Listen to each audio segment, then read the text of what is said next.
మిత్రులందరికీ జై శ్రీరామ్.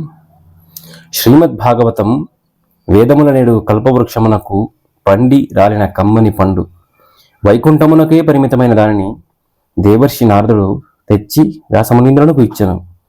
వ్యాసుడు ఆ పండును శుకముఖమునందు పదిలపరచెను. చిలుక కొట్టిన పండగుట చేత అమృతద్రవ సంహితమై శుకముఖము నుండి పరీక్షిత్తు నెపమున అది భూమిపై జాలువారినది. దాని రసమును గురువులు వారికి పరమానంద అనుభవం కలుగుట తథ్యము. ఇట్టి భాగవతము యొక్క మహిమను గూర్చి ఎంతింతని చెప్పటం అలవి కాని పని.